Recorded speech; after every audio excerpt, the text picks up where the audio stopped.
명절 뒤 이틀째 되는 날, 부엌 한가운데에 재봉틀을 두고 앉았습니다. 전날 저녁에 있었던 말들이 머리에서 떠나지 않았습니다.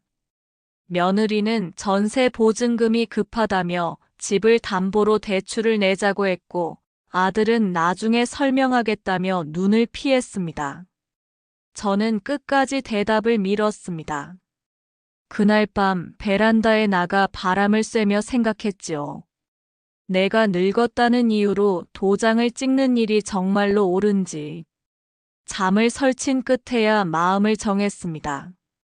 당장 결론을 내기보다 내 손으로 확인할 것부터 확인해야겠다고요. 아침 햇빛이 방향을 바꾸며 재봉틀의 금속 표면을 천천히 훑었습니다. 바늘은 움직이지 않았고 모터는 오래된 장난감처럼 잠잠했습니다. 오랫동안 제 옆을 지킨 이 기계는 제 손끝의 무게를 기억하는 물건입니다. 저는 실톱밥을 털어내며 가장 아래 서랍을 당겼습니다. 원래는 줄자와 초크, 잔여 단추와 여분의 지퍼를 넣어두는 자리입니다. 손끝에 손때 묻은 종이 뭉치에 감촉이 닿았습니다. 그 옛날 남편과 등록만 해두고 잊어버렸던 조합 서류였습니다. 대구 방천시장 근처 재개발 조합, 조합원 예비 등록증, 그리고 이름 아래 적힌 제 주민번호. 종이 끝이 닳아 있었고 등사 잉크는 오래된 사진처럼 희미했습니다. 저는 천천히 숨을 들이키고 내쉬었습니다. 머릿속에서 어젯밤의 말들이 다시 흘렀습니다. 며느리는 담담한 목소리로 말했습니다. 대출을 받으면 이자도 그렇게 크지 않다고, 요즘은 다들 그렇게 한다고요. 아들은 곁에서 조심스럽게 덧붙였습니다. 상황이 급하니 한 번만 도와달라고요. 그때 저는 아무 말도 하지 못했습니다. 입술이 붙어버린 사람처럼 고개만 끄덕이다가 자리를 피했습니다. 서랍에서 꺼낸 서류를 식탁 위에 펼쳐놓고 동그라미를 친 곳들을 살폈습니다. 조합장 직인이 찍힌 날짜가 눈에 들어왔습니다. 수십 년 전의 여름, 바깥 공기가 뜨겁고 남편이 셔츠 단추를 한 칸 풀어두던 계절이었습니다. 그날 저는 수선물을 들고 시장을 지나 조합 임시 사무실로 갔습니다. 남편은 저에게 말했다고 기억합니다. 언젠가 동네가 바뀔 거라고, 그때를 대비해 이름만 올려두자고요. 저는 반신반의했지만 남편의 말투가 단단해서 더 말하지 않았습니다. 그때 찍었던 도장이 지금 내 앞에 있었습니다. 손끝으로 이름을 한 번 더 짚었습니다. 내 이름. 제 삶에서 가장 많이 쓴 도장은 누구를 위해 찍어왔던가. 전세 계약서, 학원 등록, 생활비 대출 보증, 작은 가게 폐업 신고, 그 모든 종이 위에 제 손이 올라갔었습니다. 그런데 제 이름은 제게 돌려준 적이 얼마나 되었을까요? 마음이 잠시 흔들렸지만 의자를 당겨 앉아 펜을 들었습니다. 해야 할 일 목록을 적었습니다. 첫째, 조합 사무국에 전화해서 예비 등록증 효력을 확인할 것. 둘째, 등기부 등본과 신분증, 도장 상태 점검. 셋째, 은행 상담 예약은 보류. 넷째, 내 계획을 내 말로 무너뜨리지 말 것. 주방에 물이 끓는 소리가 났습니다. 보리차를 내려 컵에 따랐습니다. 따뜻함이 손바닥을 통해 올라왔습니다. 한 모금 삼키는 동안 과거가 스크랩처럼 펼쳐졌습니다. 제가 재단 일을 시작한 건 20살을 갓 넘긴 해였습니다. 방천시장 골목에서 길 하나를 내려가면 작은 단칸방이 있었습니다. 손님들 치수를 재면 선 위에 분필로 선을 긋고 손끝에 바늘을 꽂힌 채 밤을 새웠지요. 소리 없이 실이 빠져나가는 촉감, 새벽에 문턱을 넘는 첫발 챈챈한 비늘 장판 위를 미끄러지던 재봉틀 바퀴. 제 삶의 소리는 늘 바늘길을 통과했습니다. 전화기를 들어 조합 사무국 번호를 찾기 시작했습니다. 인터넷 검색으로 번호를 확인하는데 시간이 조금 걸렸습니다. 손가락이 떨려 숫자를 느리게 눌렀습니다. 신호가 길게 이어졌고 곧 젊은 남자의 목소리가 들렸습니다. 저는 차분히 이름을 말하고 오래된 예비 등록증을 갖고 있다고 설명했습니다. 그는 처음에는 기록을 찾아봐야 한다고 했습니다. 서류에 있는 조합원의 번호와 등록 날짜를 묻더니 잠시 기다려달라고 했습니다. 기다리는 동안 시계 초침이 유난히 크게 움직이는 것처럼 느껴졌습니다. 그가 다시 돌아와 말했습니다. 오래된 자료가 남아있다고요.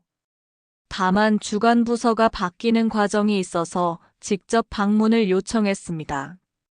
저는 시간 약속을 잡았습니다. 오후 3시 조합 사무국으로 가기로 했습니다. 전화를 끊고 숨을 크게 쉬었습니다. 한 고비를 넘었다는 기분이 들었습니다. 점심을 간단히 먹고 재봉틀 커버를 씌운 다음 현관에서 구두를 닦았습니다.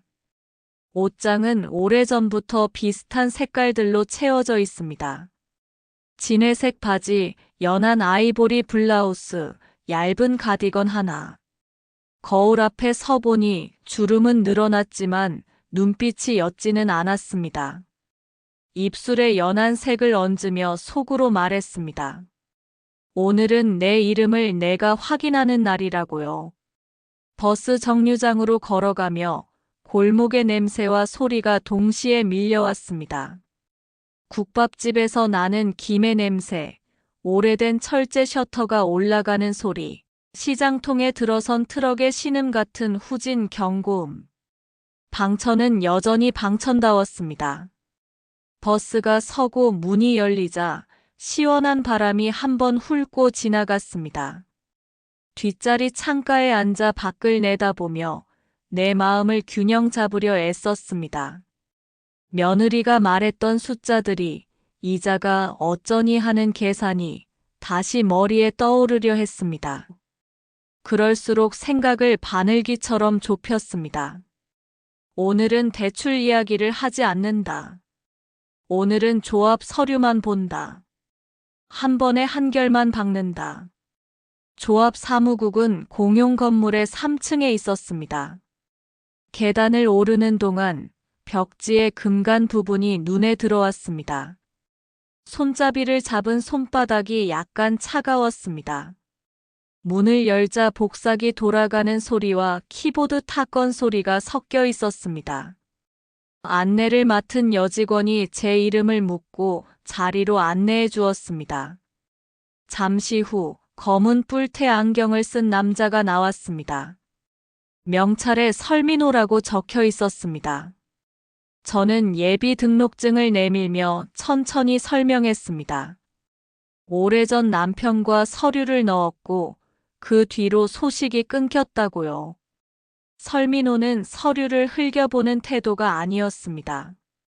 그는 조심스럽게 모서리를 잡고 글자마다 손을 따라가며 읽었습니다.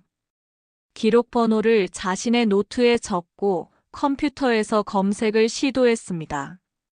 시간이 조금 걸렸습니다. 저는 손가방을 무릎 위에 올려놓고 마음속 소음을 낮추려고 창밖으로 눈을 돌렸습니다. 오후 햇빛이 건너편 벽을 누르고 있었고 먼지 입자들이 천천히 떠올랐다 가라앉았습니다. 그가 말했습니다. 기록이 살아있다고요. 예비 등록이 조합원 자격의 전 단계로 남아있으며 당시 납입한 금액과 제출한 도장이 유효하다면 전환 절차를 진행할 수 있다고요. 저는 의자를 조금 당겨 앉았습니다. 속이 조금 뜨거워졌습니다. 그는 추가 서류 목록을 차분히 말했다고 기억합니다. 신분증 사본, 도장, 납입 영수증 대체 확인서, 그리고 주소지 확인. 저는 집에 돌아가 서류를 챙길 수 있다고 했습니다. 설민호는 후속 절차에 대해 두 갈래 길을 말했습니다. 재개발이 본격화되어 입주권으로 전환될 가능성이 있으니 수시로 공람 공고를 확인하라는 것. 그리고 사정이 급하다면 조합 내부 안내에 따라 권리를 분할하거나 스왑하는 계약을 검토할 수 있다는 것. 저는 스스로에게 말을 걸었습니다. 급하다는 건 늘 누군가의 필요에서 시작된다는 것을요. 나의 필요가 아니라 누군가의 사정 때문에 내 이름이 움직인 적이 많았다는 것도요. 돌아오는 버스에서 저는 조용히 손바닥을 펼쳤다가 쥐었습니다. 송금 사이에 박음질 자국처럼 생긴 자잘한 흉터들이 보였습니다. 바늘이 지나간 자리들은 오래되어도 기억을 남깁니다. 집 앞 내리막을 내려오는데 전화기가 진동했습니다. 아들이었습니다. 전화를 받자 그는 조심스럽게 제 안부를 물었습니다. 저는 괜찮다고 대답하고 조만간 시간이 날 때 따로 보자고 말했습니다. 그가 왜 지금 만나자고 하지 않느냐고 묻는 듯한 분위기였지만 저는 대답을 흐렸습니다. 오늘은 내 일만 하겠다고 마음속으로 선을 그어두었기 때문입니다. 현관을 열자 낡은 재봉틀이 저를 기다리고 있었습니다. 저는 조심스럽게 레버를 당겨 바늘대를 올리고 먼지가 내려앉지 않도록 덮개를 완전히 씌웠습니다. 그 아래 서랍에 있던 서류들을 새 폴더에 옮겨 담고 도장을 꺼내 상태를 확인했습니다. 고무가 조금 딱딱해져 있었습니다. 도장 케이스의 쿠션에 잉크를 보충하고 종이에 가볍게 찍어 보았습니다. 획은 얇았지만 또렷했습니다. 거실이 조용해졌습니다. 저는 숨을 길게 내뱉었습니다. 저녁 무렵 며느리에게서 문자가 왔습니다. 전세 계약일이 다가와서 서류를 미리 준비하면 좋겠다고요. 은행에서 안내해준 대출 서류 목록을 사진으로 보내왔습니다. 저는 답장을 늦추었습니다. 급하다는 말은 알았지만 제 손이 움직이는 순서를 오늘은 바꾸지 않겠다고 결정해 둔 터였습니다. 부엌 창문을 열어 환기를 시키면서 설거지통에 쌓여있던 그릇을 정리했습니다. 물이 손등을 덮었습니다. 따뜻한 온기가 피부를 감싸자 아침부터 쌓이던 긴장이 아주 조금 내려앉았습니다. 식탁에 앉아 공책을 펼쳤습니다. 오늘 확인한 내용들을 정리했습니다. 조합의 기록은 살아있음. 전환 절차 가능. 추가 서류 목록 확보. 다음 단계에서 고려할 선택지 2. 저는 선택지들 옆에 작은 별표를 달았습니다. 그리고 또 하나를 적었습니다. 내 기술의 이름을 잊지 말 것. 제가 가진 건 종이 하나만이 아니라 평생 제 몸에 익힌 손길이라는 사실을 잊지 말자는 뜻이었습니다. 입주권이든 분양권이든 결국 어딘가로 들어가 사는 문제일 텐데 저는 언젠가 제 작업대를 다시 펼쳐놓을 좁고 긴 자리 하나만 있으면 충분합니다.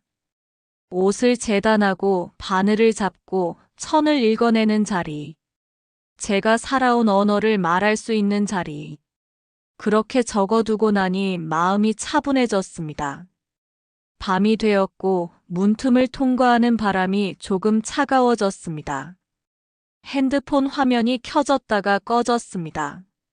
알림이 여러 번 왔다가 멈췄습니다. 저는 침대 옆 스탠드를 켜고 앨범을 하나 꺼냈습니다. 새로 찍은 사진은 없었습니다. 오래된 사진들만 저를 바라보았습니다. 아이가 초등학교에 들어가던 날, 줄자에 발을 걸고 넘어졌던 기억의 둘이 한참 웃었던 날, 남편이 조용히 제 어깨를 두드리던 날. 지나간 장면들을 붙들지 않으려 애썼습니다. 사진을 덮고 스탠드를 끄자 방은 금세 조용해졌습니다. 다음 날 아침 조합에서 요구한 서류들을 챙겨 복사했고 동사무소에서 필요한 확인도 받았습니다. 다시 조합 사무국으로 향했습니다. 설민호가 오늘도 제 앞에서 서류를 검토했습니다. 그는 확인 도장을 차곡차곡 찍었습니다. 그리고 조심스럽게 제안을 하나 꺼냈습니다. 재개발 일정이 변동 가능하니 일정이 길어질 경우 생활상 불편을 줄일 방법을 미리 마련하는 게 좋다고요.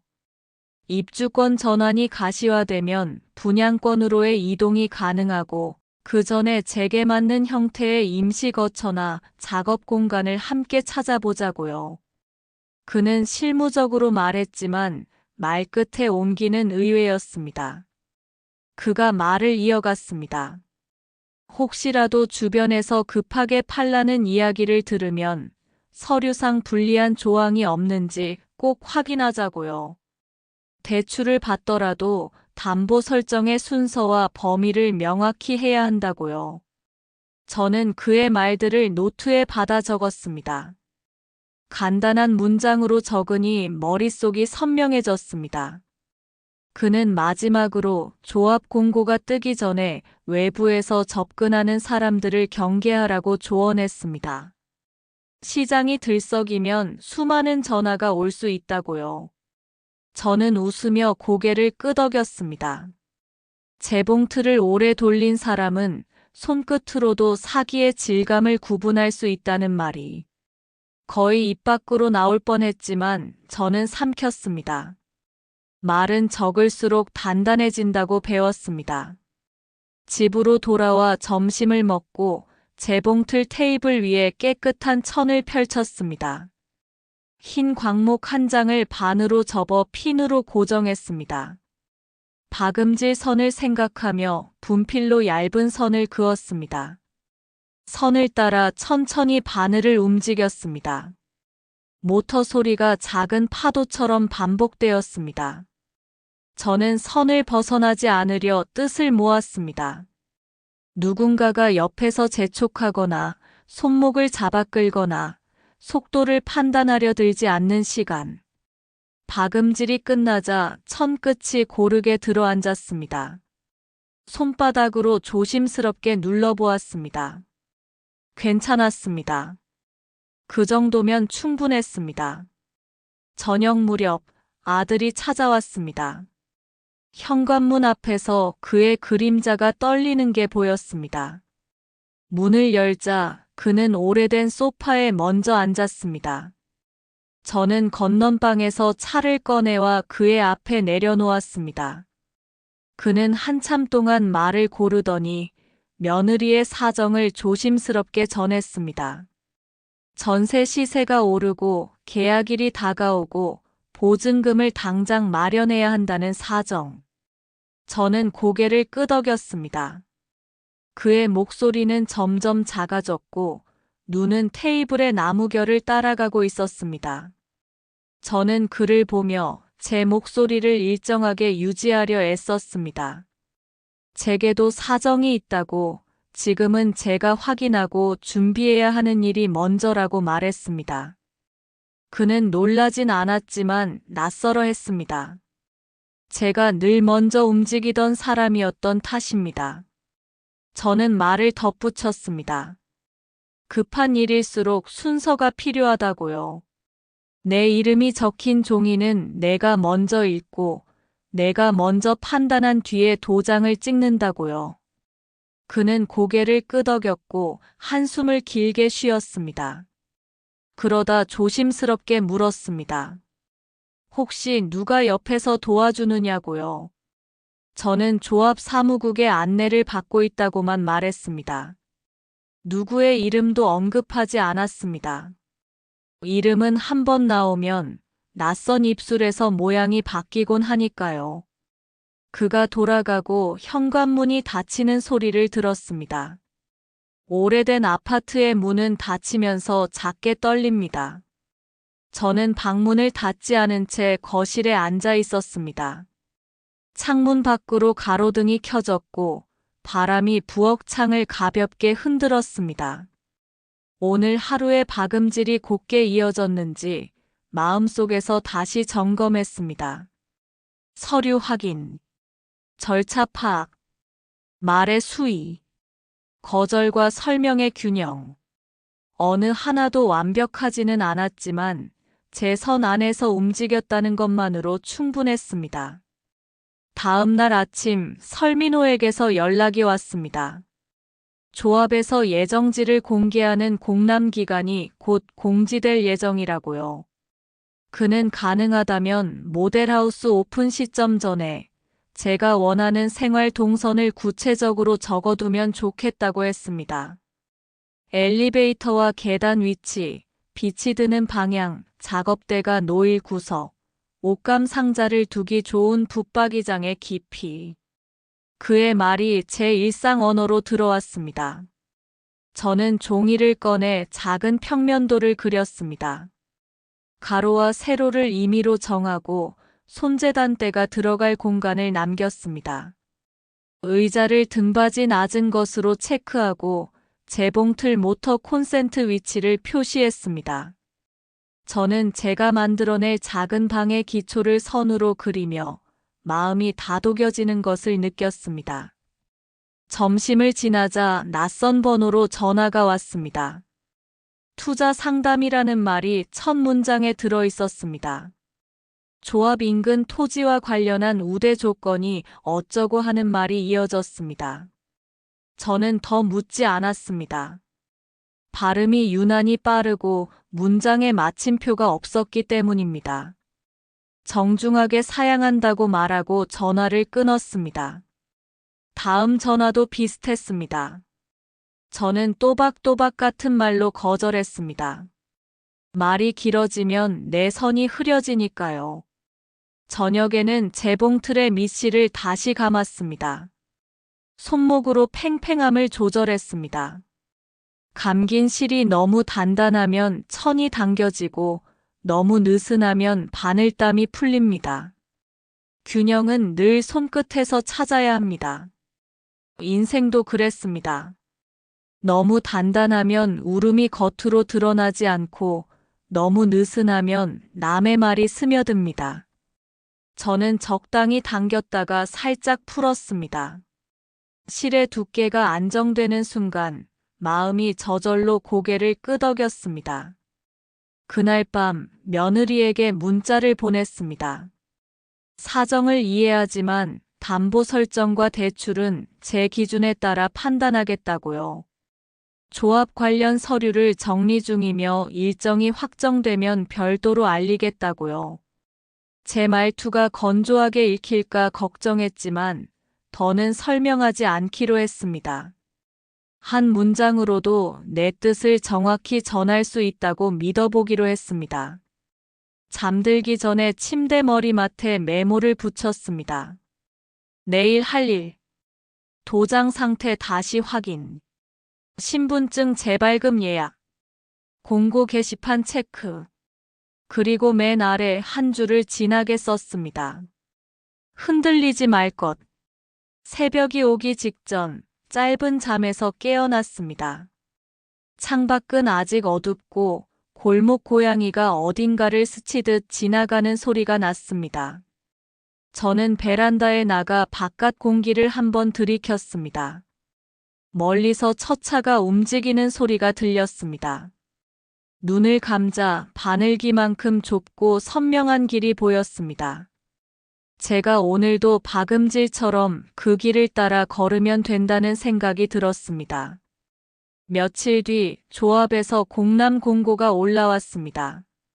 사람들의 움직임이 조금 바빠졌습니다. 시장 입구에서 이런저런 얘기가 오갔습니다. 누가 어디서 얼마를 주고 무엇을 넘겼다더라. 어느 골목은 계획이 어떻게 바뀌었다더라 하는 말들. 저는 귀를 열되 마음까지 열지는 않았습니다. 그 즈음 설민호가 연락을 해왔습니다. 모델하우스 오픈 일정이 잡혔고 조합원 설명회 날짜도 정해졌다고요. 그는 제게 초대장을 건넸고 작은 글씨로 제가 체크해야 할 항목들의 밑줄을 그어줬습니다. 설명의 날, 저는 평소보다 조금 일찍 도착했습니다. 사람들의 목소리가 동그란 실내에 부딪혀 잔향을 만들었습니다. 사회자가 조합의 절차를 설명했고 설계사가 도면을 보여줬습니다. 숫자들이 떠다니는 시간 속에서 저는 제가 그려둔 평면도의 메모를 하나씩 대조했습니다. 볕이 드는 방향과 부엌 창의 위치, 화장실의 배치, 장판의 마감. 모르는 용어가 나오면 공책 구석에 표시해두고 끝나고 따로 물어보기로 했습니다. 설명회가 끝나자 저는 자리를 뜨는 사람들의 흐름에서 조금 벗어나 한쪽에 섰습니다. 설민호가 제 곁으로 왔습니다. 저는 그에게 조용히 말했습니다. 입주권으로 전환되면 저는 제 이름으로 오피스텔을 선택하고 싶다고요. 넓지는 않아도 작업대를 놓을 수 있고 박음질이 가능한 조용한 공간이면 된다고요. 그는 고개를 끄덕이고 필요한 절차와 시기를 말해주었습니다. 그리고 잠시 머뭇거리다가 덧붙였습니다. 분양권 스왑이라는 방법도 있는데 상황에 따라 유리할 수 있다고요. 저는 그 말의 뜻을 이해하려 노력했습니다. 아직은 내 속도가 맞지 않아 오늘은 듣기만 하겠다고 대답했습니다. 집으로 돌아와 거실에 앉았습니다. 무릎 위에 공책을 올려놓고 오늘 들은 말들을 정리했습니다. 그러고 나니 며느리에게서 문자가 또 왔습니다. 계약일이 더 당겨졌다는 말과 함께 이자 계산표 사진이 붙어 있었습니다. 저는 그 문자를 한동안 그대로 두었습니다. 그리고 천천히 답장을 썼습니다. 제 결정은 설명회가 모두 끝난 뒤에 말씀드리겠다고요. 도움을 줄 수 있는 부분과 줄 수 없는 부분을 나누어 보겠다고요. 저는 보내기 버튼을 누르고 잠시 휴대폰을 뒤집었습니다. 마음이 덜 흔들렸습니다. 밤이 깊어질 때까지 저는 재봉틀 옆 의자에 앉아 있었습니다. 바늘대에 조용히 손을 올려보았습니다. 쇠가 차갑지 않았습니다. 모터를 살짝 돌리자 작은 진동이 손끝으로 올라왔습니다. 저는 눈을 감고 들숨과 날숨 사이에 박음질의 리듬을 하나씩 얹었습니다. 손끝은 거짓말을 잘하지 않습니다. 저는 그것을 믿어보기로 했습니다. 남의 급함이 아닌 나의 박자. 남의 계산이 아닌 나의 길이. 그렇게 하루를 마쳤습니다. 모델하우스가 문을 여는 날, 대구 하늘은 유난히 맑았습니다.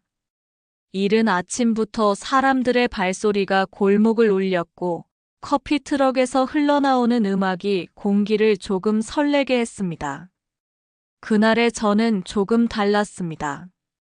전날 밤 늦게까지 재봉틀 앞에서 천을 한 장 박으며 마음을 다스렸거든요. 바늘 끝이 내 손의 떨림을 대신해줬고 모터의 소음이 내 속의 불안을 잠시 덮어주었습니다. 나는 그렇게 스스로를 다독이며 평온한 얼굴로 집을 나섰습니다. 오늘은 내 이름이 찍힌 종이를 직접 내 손으로 확인하는 날이니까요. 버스 창가에 앉아 창밖을 바라보았습니다. 시장에서 장을 보는 사람들, 구불한 골목을 걸어가는 노인들, 그리고 빌라 사이로 솟아오른 광고 현수막. 재개발 조합원 특별 안내라는 문구가 유난히 눈에 띄었습니다. 그 아래에 적힌 문장은 나를 잠시 멈추게 했습니다. 조합원 간 권리 양도 및 스왑 가능 문의 설민호 실장. 나는 조용히 숨을 들이마셨습니다. 스왑. 그 단어는 아직 내 입안에서 낯설었지만 며칠 전 설민호가 조심스럽게 언급하던 말이기도 했습니다. 수님 어르신, 혹시 상황이 복잡해지면 조합원끼리 권리를 맞바꾸는 방법도 있습니다. 작게 들어가도 홀로 거주하시기엔 더 안정적이죠. 그 말이 오늘 현실이 될지도 모른다는 예감이 들었습니다. 모델하우스 입구는 북적였습니다. 줄이 길었고 사람들의 말소리가 마치 시장통처럼 얽혀 있었습니다. 조합원 가족들, 투자자들, 부동산 중개인들. 다들 뭔가를 붙잡으려는 눈빛이었습니다. 나는 작은 가방을 꼭 쥐고 줄에 섰습니다. 가방 안에는 내 이름이 적힌 서류와 신분증, 그리고 오래된 도장이 들어 있었습니다. 접수대에서 이름을 말하자 직원이 내 신분증을 확인하고 팔목에 노란색 밴드를 채워주었습니다. 예비조합원. 노란색 밴드는 햇빛에 반짝였고 나는 괜히 그 색깔이 마음에 들었습니다. 안으로 들어서니 냉기가 확 올라왔습니다. 에어컨 바람이 센데도 사람들의 열기가 실내를 채웠습니다. 안내 데스크 뒤쪽에서 설민호가 내 얼굴을 보고 손을 흔들었습니다. 그는 여전히 정중한 태도였습니다. 나는 그에게 다가가 인사를 했습니다. 이수님 어르신 오시느라 고생 많으셨습니다. 덕분에 생각보다 일찍 왔네요. 오늘 보시면 전체 구조가 감이 오실 겁니다. 그는 내게 층별 도면이 그려진 브로슈어를 건넸습니다. 나는 그 종이를 꼭 쥔 채 모델하우스 안으로 들어갔습니다. 모형 아파트가 한가운데 놓여 있었고 작은 사람 형상들이 그 안을 오르내리는 듯 했습니다. 하얀 벽, 정갈한 바닥, 그리고 창문 쪽으로 들어오는 조명이 너무도 인공적이라 잠시 눈이 시렸습니다. 그때였습니다. 어머니. 뒤에서 내 이름을 부르는 소리가 들렸습니다. 돌아보니 며느리 유민이었습니다. 하늘색 블라우스에 진한 립스틱을 바른 얼굴. 그녀의 뒤에는 낯선 남자 한 명이 서 있었습니다. 40대 중반쯤 번듯한 차림새였고 서류 봉투를 들고 있었습니다. 아니, 여길 어떻게? 내 목소리가 작게 떨렸습니다. 유미는 환하게 웃으며 말했다. 어머니, 설민호 씨가 여기 계신다고 해서요. 우리도 같이 오면 좋을 것 같다고 하시더라고요. 그녀는 자연스러운 척 말했지만 그 말 속엔 이미 준비된 톤이 있었습니다. 뒤에 선 남자가 가볍게 고개를 숙였습니다.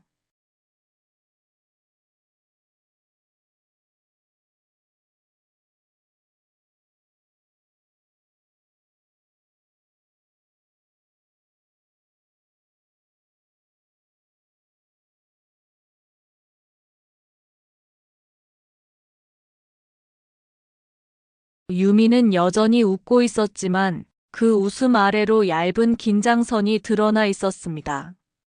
그녀의 사촌이라는 남자는 말없이 펜을 내밀었습니다.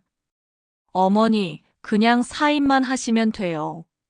나는 잠시 그 펜을 바라보다가 천천히 말을 꺼냈습니다. 이건 사전 동의서가 아니네.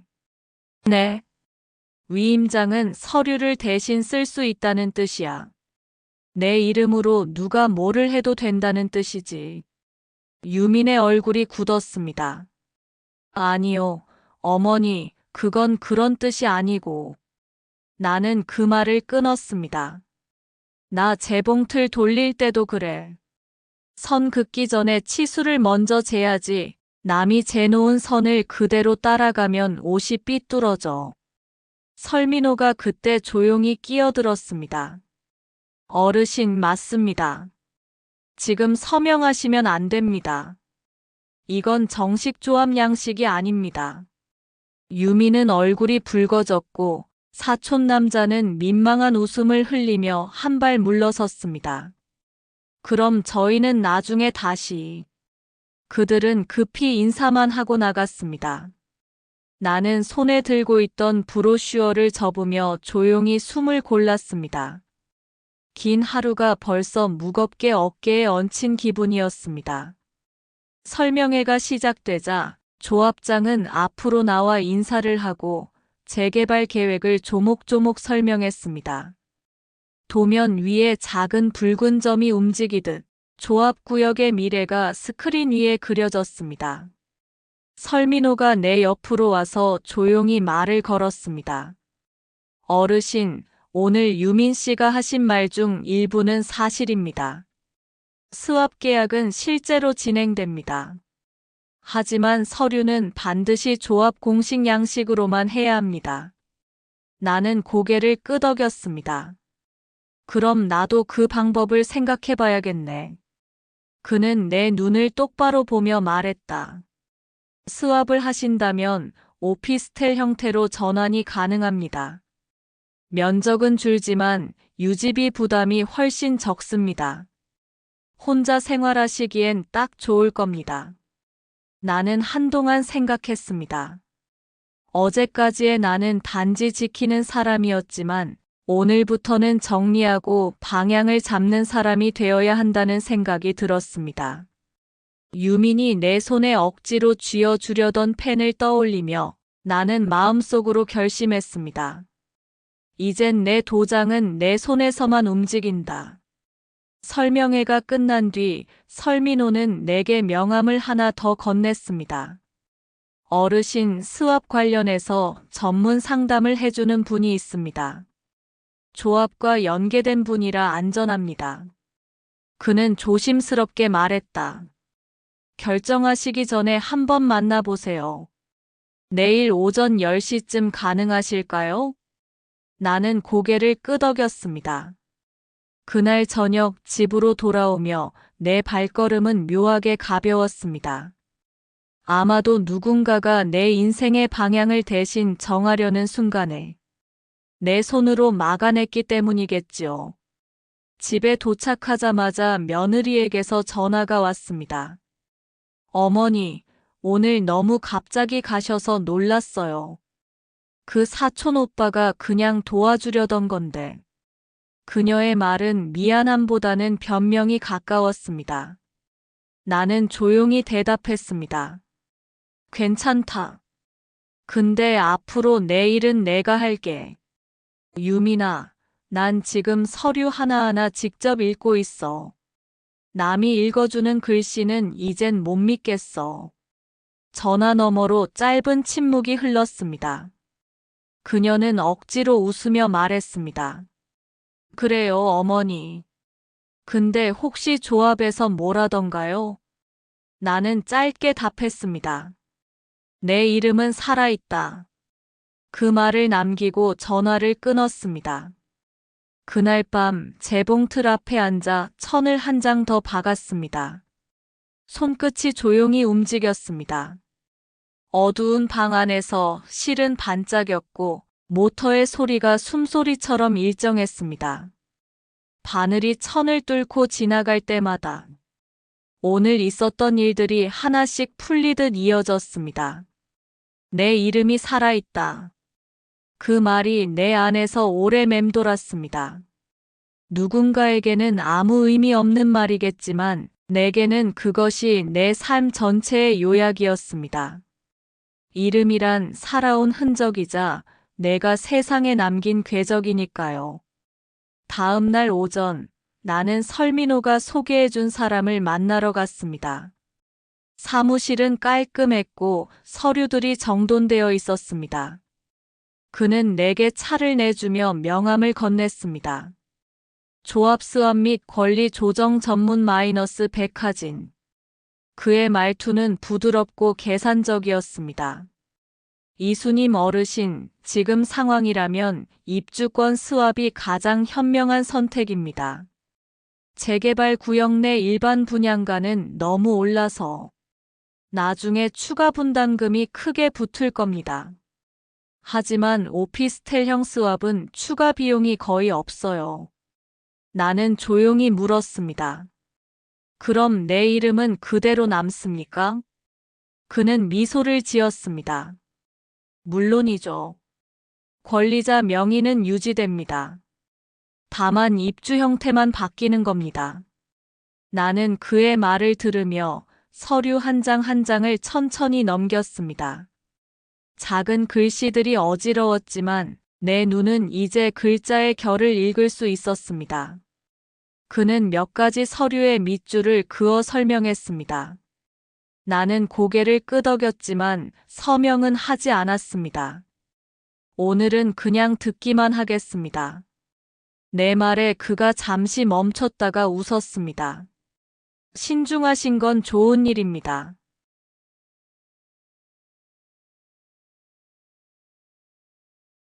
남들은 몰라도 내 손은 내가 살아온 일을 기억하고 있었습니다.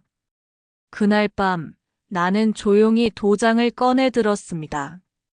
손끝에 닿은 고무의 감촉이 여전히 단단했습니다. 잉크를 살짝 묻혀 종이에 찍어 보았습니다. 붉은 글씨가 종이 위에 선명하게 남았습니다.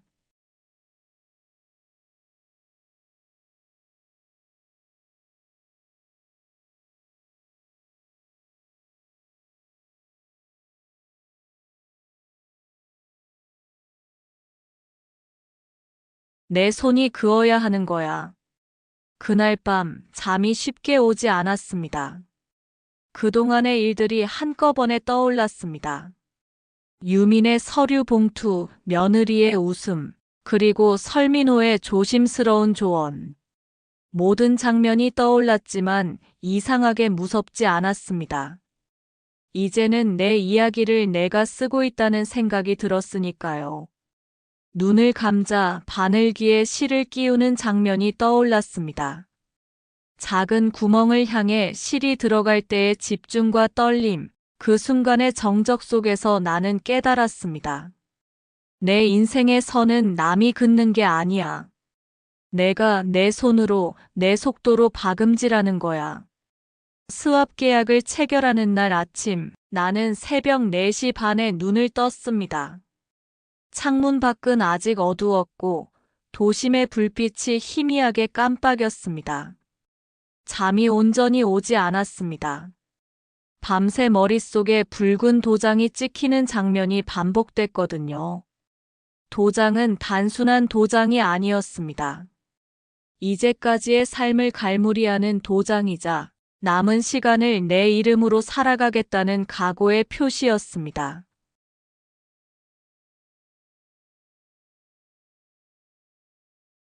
혹시라도 빠진 게 있으면 안 되니까요. 그동안은 누가 나를 빼앗아갈까 하는 두려움 속에 살았지만 오늘은 달랐습니다. 이제는 내가 나를 지켜낼 수 있다는 믿음이 있었습니다. 오전 9시가 조금 넘어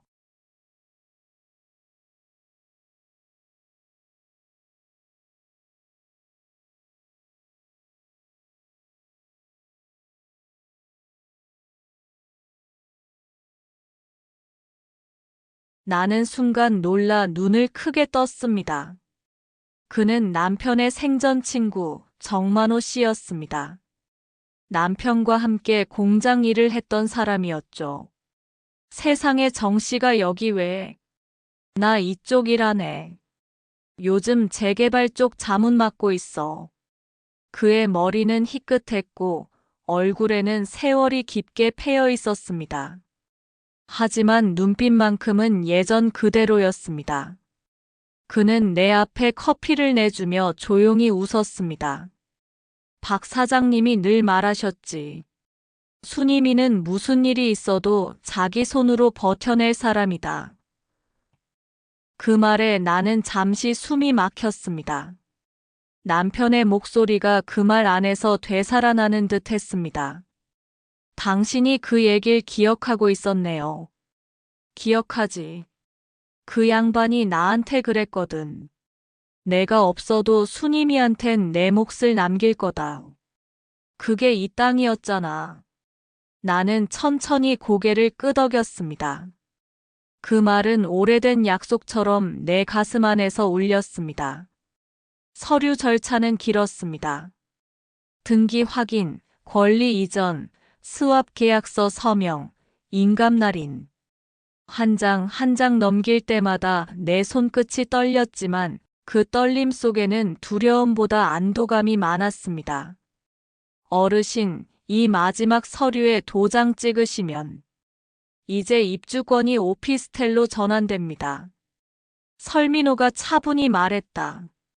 이후 모든 공문은 어르신 명의로 직접 발송됩니다. 나는 붉은 잉크 패드를 눌렀습니다. 손끝에 잉크의 냄새가 스며들었습니다. 그리고 천천히 도장을 서류 위에 찍었습니다. 이수님. 붉은 글씨가 종이 위에서 또렷하게 빛났습니다. 순간 눈물이 뺨을 타고 흘렀습니다. 설민호가 조용히 손수건을 내밀었지만 나는 그저 미소만 지었습니다. 계약이 끝난 뒤 정만호 씨가 말했다. 이제 진짜 홀로 썩이네. 그러게요. 근데 이상하게 무섭진 않네요.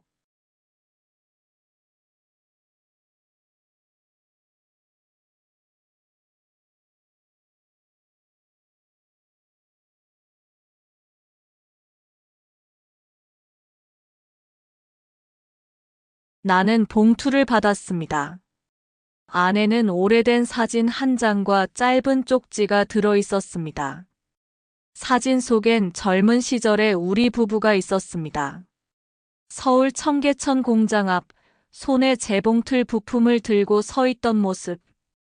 쪽지에는 짧게 이렇게 적혀 있었습니다. 순이마, 내 손끝은 세상을 꿰맬 힘이 있다. 나는 그 문장을 천천히 읽으며 눈을 감았습니다. 손끝이 저릿하게 떨렸습니다. 그건 바늘기에 실을 꿰던 그 수많은 새벽들과 닮은 감각이었습니다. 집으로 돌아오는 길, 버스 손잡이를 잡은 내 손에는 아직 붉은 잉크 자국이 남아 있었습니다. 햇빛이 그 위에 닿으니 마치 작게 타오르는 불빛처럼 보였습니다. 나는 그 불빛을 오래 바라보았습니다. 그 순간 깨달았습니다. 내가 찍은 도장은 단순한 재산의 표식이 아니라 내가 내 인생의 주인이 되었음을 증명하는 붉은 도장이었습니다. 그날 밤 재봉틀을 켰습니다. 천 위에 새로운 원단을 펼쳐놓고 작게 파우치 하나를 만들었습니다. 그 안에 내 도장을 넣었습니다. 그건 내 인생의 첫 열쇠였습니다. 누구에게도 빌리지 않은 오롯이 내 이름으로 연문이었습니다. 나는 천을 꿰매며 조용히 중얼거렸습니다. 이제 진짜 시작이야. 남이 써준 이야기 속에 있던 내가 아니라 내 손끝으로 선을 긋는 나로 살 거야. 바늘이 천을 뚫고 지나가는 소리가 그 어느 때보다 또렷하게 들렸습니다. 그리고 그날 밤 나는 오랜만에 아주 깊이 잠들었습니다. 그날 아침 바람이 부드러웠습니다. 햇살이 커튼 사이로 스며들어 벽에 고요히 닿았습니다. 나는 이불을 천천히 걷어내고 일어났습니다. 새 집의 냄새는 아직 익숙하지 않았습니다. 페인트 냄새, 새 가구의 나무 향, 그리고 낯선 바닥의 차가운 감촉. 오늘은 준공식 날이었습니다. 그리고 동시에 내 인생의 첫 열쇠를 받는 날이기도 했습니다. 거울 앞에 서서 머리를 빗었습니다. 머리칼 사이로 빗살이 지나가는 감촉이 유난히 또렷했습니다. 나는 스스로에게 말했다. 괜찮아. 오늘은 내 이름으로 된 문을 여는 날이야. 탁자 위에는 이미 준비해둔 가방이 놓여 있었습니다. 가방 안에는 인감 도장, 등본 사본, 그리고 봉투 하나.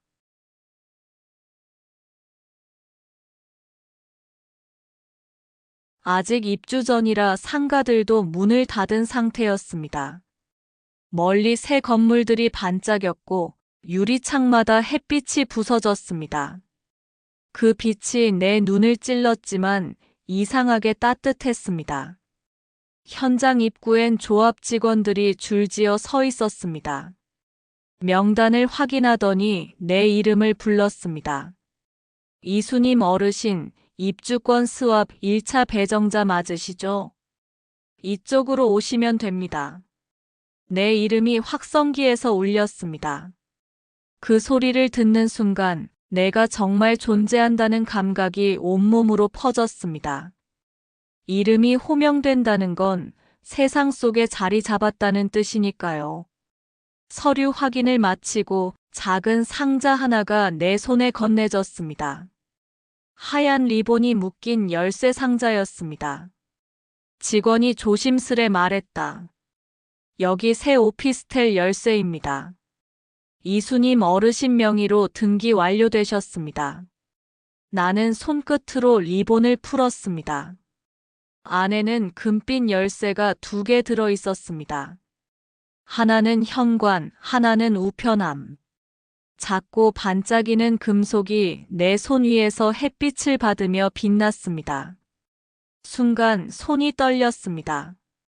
이게 내 집 열쇠예요? 직원이 미소를 지었습니다. 네.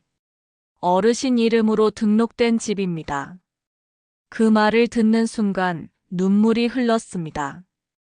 그동안 수없이 열쇠를 만들어주던 내 손이었는데 정작 내 집의 열쇠는 한 번도 없었거든요. 엘리베이터를 타고 6층에 내렸습니다. 문 앞에 섰을 때 가슴이 이상하게 쿵쿵 뛰었습니다. 번호는 604호. 도어락 대신 금속 열쇠를 꽂아 돌렸습니다. 찰칵. 그 소리가 세상에서 제일 큰 음악처럼 들렸습니다. 문을 여니 햇살이 쏟아졌습니다. 새 아파트 냄새와 함께 내가 살아온 세월이 한꺼번에 밀려오는 것 같았습니다. 나는 천천히 안으로 걸어 들어갔습니다. 창문을 열자 바람이 들어왔습니다. 그 바람은 재봉틀의 모터 소리처럼 익숙하고 위로가 됐습니다. 나는 조용히 중얼거렸습니다. 이제 진짜 내 자리네. 그날 오후 작은 가구들을 배치했습니다. 책상 하나, 커튼 하나, 재봉틀 한 대. 그게 전부였지만 방 안은 충분히 따뜻했습니다. 재봉틀을 창가 쪽에 두었습니다. 빛이 가장 잘 드는 곳이니까요. 바늘대가 햇살을 받아 반짝였습니다. 그리고 커피를 한 잔 내려 마셨습니다. 처음으로 내 집에서 마시는 커피였습니다. 쓴맛이 달게 느껴졌습니다. 오후 5시쯤 현관 초인종이 울렸습니다. 띵동. 낯선 소리에 잠시 가슴이 철렁했습니다. 문을 열자 며느리 유민이 서 있었습니다. 그녀 옆에는 양복 차림의 남자 한 명이 서 있었습니다. 서류 가방을 들고 있었습니다. 어머니, 축하드려요. 유민의 목소리는 다정했지만 눈빛은 낯설 정도로 차가웠습니다. 나는 조용히 물었습니다. 무슨 일로 왔니? 그녀는 봉투를 내밀었습니다. 그냥 정리 차원이에요. 변호사님께서 설명드릴 거예요. 남자는 정중하게 인사했습니다. 이수님 어르신, 저는 유민 씨 법률 대리인 박도연 변호사입니다. 그가 봉투를 꺼내 펼쳤습니다. 맨 위에는 굵은 글씨로 쓰여 있었습니다. 상속 사전 분할 제안서. 그 순간 내 안의 심장이 한 번 멎는 것 같았습니다. 이건 무슨 서류입니까? 어르신 재산에 대한 사전 정리 제안서입니다. 자녀분께 일부 권리를 미리 이전하시면 나중에 분쟁 없이 상속 절차가 정리됩니다. 그 말이 끝나자 유민이 부드럽게 웃으며 말을 이었습니다. 어머니, 그냥 형식적인 거예요. 이름만 넣어두면 나중에 편하시잖아요. 나는 그녀를 똑바로 보았습니다. 그리고 천천히 물었습니다. 편한 게 누구한테? 그녀는 순간 말을 멈췄습니다. 나는 의자에 앉으며 손을 떨림없이 가만히 올려놨습니다. 너 그날 추석 기억하니? 유민의 얼굴이 굳었습니다. 그날 내가 들고 나온 게 뭐였는지 알아? 그녀는 고개를 저었습니다. 숟가락 하나였어. 너희 집에서 쫓겨나던 그날 내 손에 남은 게 숟가락 하나였지. 내 목소리는 차분했지만 그 안엔 지난 세월이 다 실려 있었습니다. 근데 오늘 내 손엔 열쇠가 있다. 내 이름이 찍힌 내 집 열쇠. 나는 책상 위에서 열쇠를 들어 보여줬습니다. 햇빛이 금속 위에서 번쩍였습니다. 이건 누구 이름이냐? 어머니 이름이요. 그래. 그럼 이 집 주인은 누구냐? 유미는 대답하지 못했습니다. 변호사가 조심스럽게 입을 열었습니다. 어르신 서류에 서명하시면 법적 권리는 유지됩니다. 단지 절차상 편의를 위해. 아니요. 내 목소리가 단호하게 나왔습니다. 내 도장은 이제 내 손에서만 찍어요. 남이 대신 찍을 일은 없어. 변호사가 놀란 표정을 지었고 유미는 얼굴이 붉어졌습니다. 어머니, 저희가 뭘 그렇게 잘못했어요? 잘못했니? 나는 미소를 지었습니다. 그럼 나를 문 밖으로 내쫓을 때는 그게 올바른 행동이었니? 유미는 아무 말도 하지 못했습니다. 변호사가 서류를 접었습니다. 그럼 이건 다시 검토하시죠. 그들이 현관으로 나갔습니다. 문이 닫히는 소리가 낮게 울렸습니다. 난 자리에 앉니다. 햇살이 거실을 물들이고 있었습니다. 열쇠가 탁자 위에서 반짝였습니다. 손끝으로 그 열쇠를 만지며 나는 중얼거렸습니다. 이건 내 손으로 산 평화야. 문득 재봉틀의 바늘기가 떠올랐습니다. 늘 가늘고 흔들리던 그 바늘이 결국 천을 깨며 단단히 이어주는 순간처럼 나도 내 삶의 구멍을 스스로 꿰맨 셈이었습니다. 그날 밤 창문 밖에서 도시의 불빛이 반짝였습니다. 나는 커튼을 닫지 않았습니다. 이젠 어둠을 피하지 않아도 됐으니까요. 책상 위의 봉투를 바라보았습니다. 그 안에는 여전히 남편의 쪽지가 있었습니다. 내 손끝은 세상을 꿰맬 힘이 있다. 나는 그 문장을 천천히 다시 읽고 책상 서랍에서 재봉틀 바늘 하나를 꺼내 열쇠 옆에 나란히 두었습니다. 바늘은 내 과거였고 열쇠는 내 현재였습니다. 둘 다 내 손끝에서 만들어진 것들이었죠. 그날 일기의 마지막 줄에 나는 이렇게 적었습니다. 내 이름으로 잠그고 내 마음으로 연다. 오늘 나는 진짜 주인이 되었다. 새 집에서 맞는 첫 명절 아침은 유난히 고요했습니다. 달력은 9월 14일 추석 당일. 창밖으로는 다른 집들에서 들려오는 음식 냄새와 가끔씩 터지는 웃음소리, 그리고 멀리서 들려오는 엘리베이터의 윙윙거림이 섞여 있었습니다. 나는 조용히 부엌에 서서 나무를 묻혔습니다. 작은 접시 몇 개와 밥 한 공기, 국 한 그릇. 혼자 차리는 명절상이었지만 이상하게 마음이 허하지 않았습니다. 며칠 전까지만 해도 명절이라는 단어만 들어도 가슴이 무거웠습니다. 누군가의 집에서 눈치를 보며 숟가락을 올리던 지난 세월이 떠올랐기 때문입니다. 그런데 오늘은 달랐습니다. 이 집의 식탁은 내 이름으로 된 공간이었으니까요.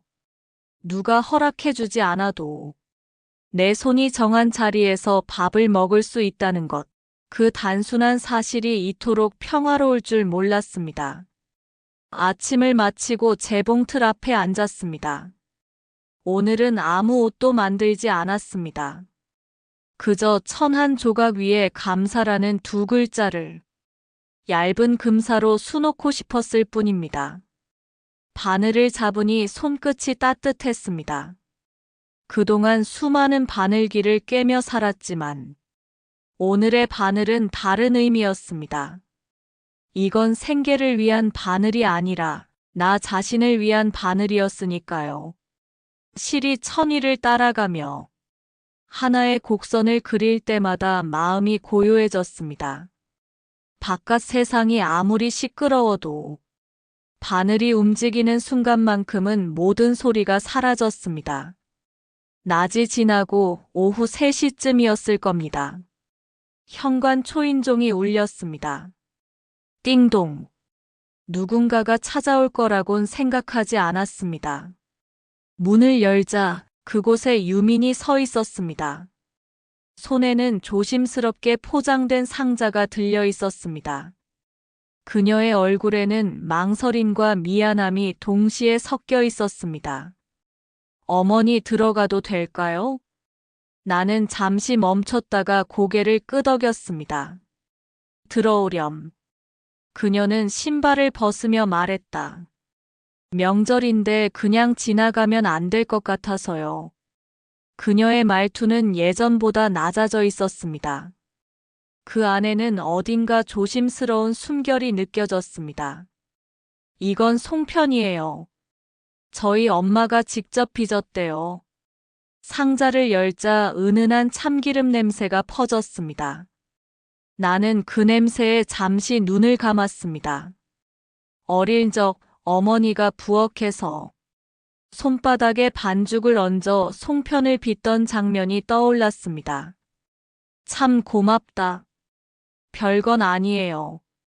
그녀는 식탁에 앉았지만 손을 어디에 두어야 할지 몰라 어색해했습니다. 나는 물을 끓여 2잔의 차를 내렸습니다. 요즘은 어때? 그냥 바쁘죠. 아들은? 출장이 많아요. 짧은 대화가 오갔습니다. 오랜만에 보는 사이라. 말들이 서로의 눈치를 살피며 오갔습니다. 잠시 침묵이 흘렀습니다. 그녀가 조심스럽게 입을 열었습니다. 어머니, 그날 죄송했어요. 나는 대답하지 않고 차를 한 모금 마셨습니다. 입안에 쓴맛이 돌았지만 그 쓴맛이 묘하게 따뜻했습니다.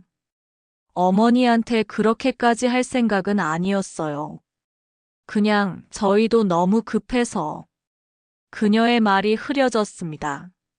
나는 조용히 말했다. 유민아. 그녀가 고개를 들었습니다. 사람이 급할 때가 있지. 나도 젊을 땐 늘 급했어. 근데 말이야, 급한 건 이해해도 남의 이름을 대신 쓰는 건 이해하기 어렵더라. 그녀의 눈이 붉어졌습니다. 정말 죄송해요. 괜찮다. 사람이 한 번 실수 안 하면 사과할 기회도 없으니까. 그 말이 끝나자 공기가 조금 누그러졌습니다. 나는 식탁 서랍을 열어 작은 헝겊 조각을 꺼냈습니다.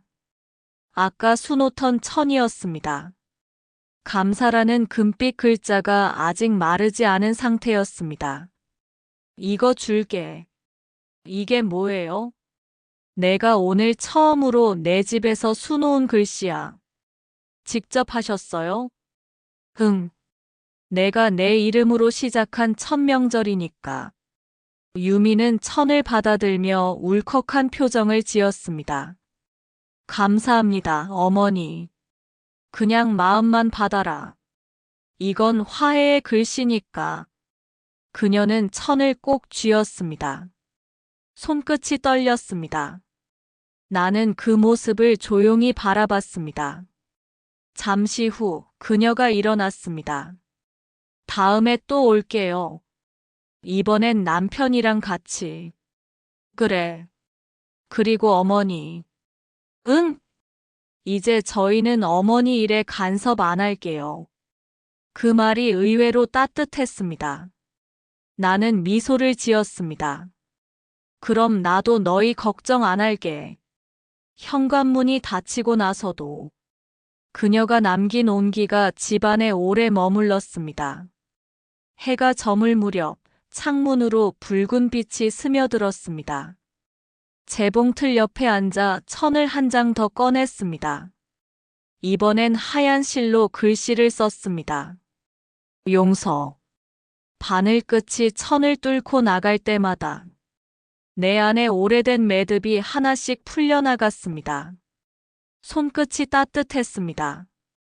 저녁이 완전히 내려앉았을 때 나는 식탁에 앉아 송편 하나를 입에 넣었습니다. 달콤한 깨 맛이 입안에 퍼졌습니다.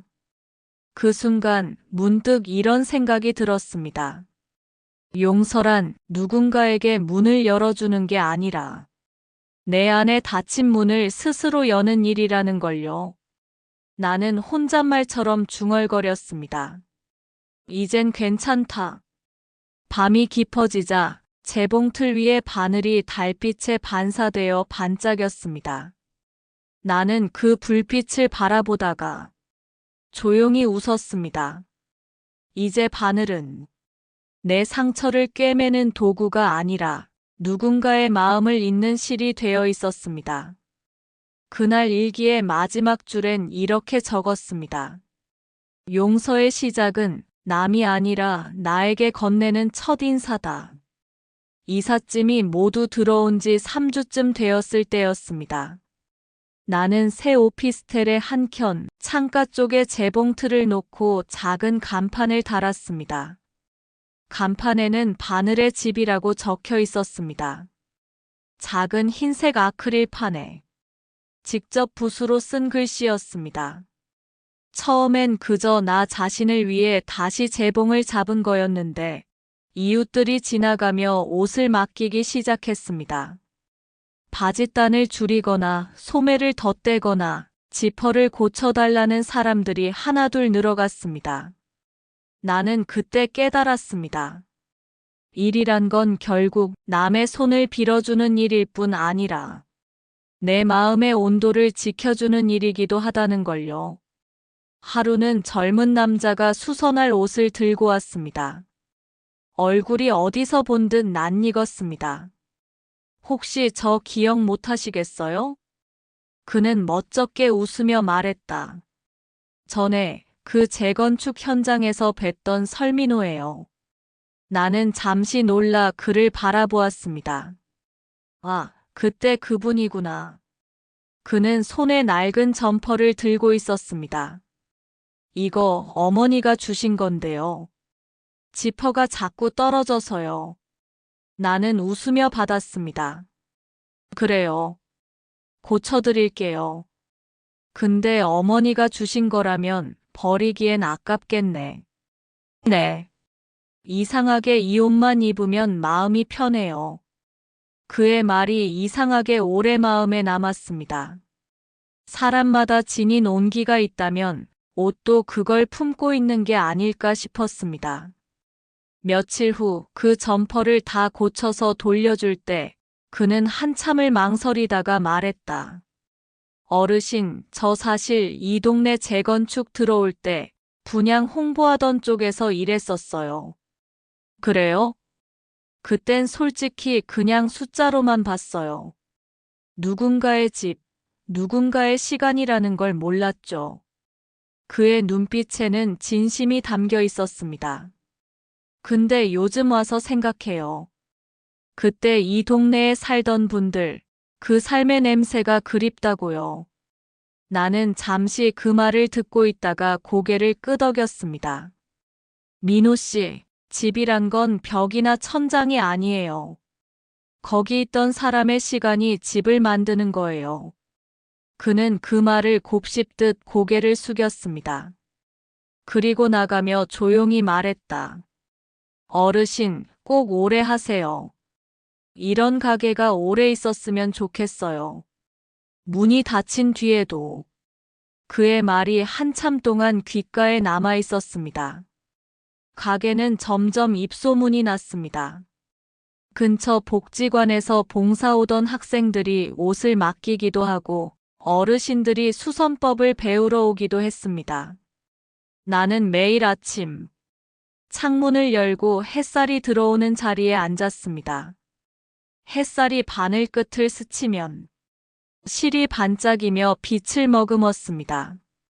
그 빛이 꼭 나를 닮은 것 같았습니다. 한때는 찢기고 풀렸던 삶이지만 이제는 다시 꿰매어 이어졌으니까요. 가을이 지나고 겨울이 왔습니다. 그해 첫눈이 내리던 날 유민이 다시 찾아왔습니다. 손에는 작은 꽃다발이 들려 있었습니다. 어머니, 오늘 오픈 100일이시죠? 축하드려요. 그녀는 그렇게 말했다. 나는 웃으며 차를 내왔습니다. 이 가게 이름 참 잘 지으셨네요. 응. 바늘은 상처를 내기도 하지만 그걸 다시 잇는 것도 바늘이잖아. 유미는 그 말을 곱씹듯 듣더니 고개를 끄덕였습니다. 저도 어머니처럼 되고 싶어요. 그녀의 목소리는 조용했지만 단단했습니다. 그날 우리는 함께 송편을 쪘습니다. 작은 전기찜통에 반죽을 얹어 거실을 향기롭게 채우며 웃었습니다. 누가 보면 평범한 하루였겠지만 나에게는 지난 인생의 모든 결이 녹아있던 순간이었습니다. 시간은 흘러 봄이 다시 찾아왔습니다. 나는 여전히 재봉틀 앞에 앉아 있었습니다.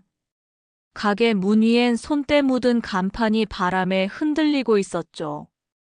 가끔씩 도연에게서 문자가 왔습니다. 엄마 잘 지내요? 건강하시죠? 나는 늘 짧게 답했습니다. 응, 잘 지낸다. 너도 건강해라. 그게 전부였지만 그 안에 담긴 말은 수없이 많았습니다. 미움과 그리움, 그리고 조금은 남은 사랑. 어느 날 문득 이런 생각이 들었습니다. 사람의 인생도 결국 한 벌의 옷 같은 것이라고요. 처음엔 헐렁하고 어설프지만 시간이 지나면서 몸에 맞춰지고 때론 해지고 때론 꿰매어지며 비로소 자기에게 꼭 맞는 옷이 됩니다. 그리고 언젠가 그 옷을 벗는 날이 오면 우리는 그 옷을 고이 개켜 마음의 옷장에 넣어두는 거죠. 그게 인생의 마무리 아닐까요? 저녁이 깊어졌습니다. 가게 문을 닫으며 불을 끄기 전에 나는 재봉틀 위에 천 한 장을 올렸습니다. 오늘의 마지막 글씨를 수놓기 위해서였습니다. 이번엔 단어 하나만 적었습니다. 나. 손끝이 떨렸지만 미소가 났습니다. 평생 남을 위해 꿰매던 바늘이 이제는 나를 위한 바늘이 되었다는 게 그토록 오래 걸렸지만 결국 도착했다는 게 그저 고마웠습니다. 봄바람이 불고 벚꽃잎이 바닥을 덮던 어느 날 나는 가게 앞 벤치에 앉아 있었습니다. 햇살이 따뜻했고 사람들의 웃음소리가 들렸습니다. 지나가는 아이가 내게 물었습니다. 할머니, 여긴 무슨 가게예요? 나는 미소를 지으며 대답했습니다. 옷 고치는 집이지. 그럼 사람 마음도 고쳐요? 아이는 장난스럽게 물었지만 나는 잠시 말이 막혔습니다. 그래, 가끔은 마음도 고쳐. 그렇게 대답하며 웃었습니다. 바람이 부드럽게 스쳤습니다. 그 순간 나는 문득 깨달았습니다. 나는 더 이상 누군가의 며느리도 누군가의 어머니도 아닌 그저 이수님이라는 이름으로 사는 사람이 되었다는 걸요. 그 사실 하나만으로도 충분했습니다. 나는 오늘 일기를 이렇게 적었습니다. 바늘은 상처를 남기기도 하지만 끝내 그 상처를 꿰매는 건 바늘뿐이다. 내 인생의 실은 여전히 이어지고 있다. 오늘의 이야기는 여기까지입니다. 여러분은 어떻게 느끼셨나요? 각자의 생각을 들려주시면 저에게 큰 힘이 됩니다.